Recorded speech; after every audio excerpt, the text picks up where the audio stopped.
So we're standing here amongst some of the old growth trees here at Prairie Creek Redwood State Park. And while so many of our visitors undoubtedly come here to see the tallest trees on the planet, some of the largest trees on the planet, we always like to focus on some of the other values that these trees possess.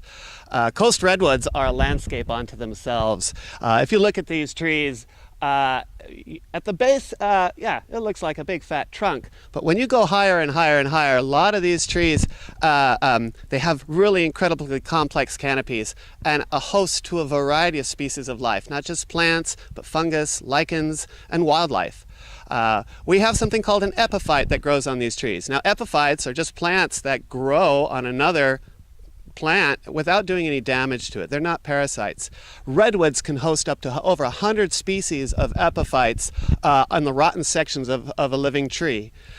Most of the vegetation that you see growing around you here on the forest floor can grow in the rotten sections of not just a living tree, but of course also a dead, rotting redwood log.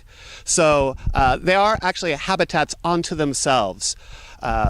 In addition, redwoods, some of them are shaped very uniquely because they can clone themselves and they can repair themselves from damage inflicted upon them by lightning, fire, an axe.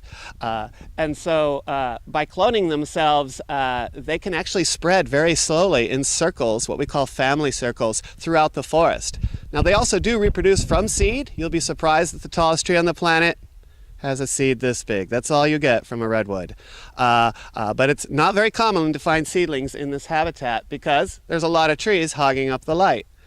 Now, on top of that, redwoods have a unique feature in their bark. Their bark on some of our biggest trees can be up to a foot thick. Packed with tannic acids, which is a light fire retardant, these trees resist fire. So they actually protect a good portion of the forest from serious fire damage. The sap is also very watery. It's not pitchy like a spruce or a pine, which can make a fire worse. And the bark is also very fibrous, so these trees don't so much burn as they do smolder. Now, occasionally a hot coal can eat its way through a tree and create a fire cave, what many settlers called a goose pen, and these trees will survive that. These trees also act as fog magnets. They capture layers of fog at different altitudes, which then accumulates on the leaves and then drips down in what we call redwood rain. That's captured by very shallow roots, surprisingly, which can spread 100 feet in every direction, creating a lattice of support for these trees. All the other plants you see here also benefit from that fog drip. Now, lastly, I always like to say these trees actually do a great job of helping fight climate change. Old-growth coast redwood forests store more carbon than any other forest on the planet. And that's something that's absolutely amazing.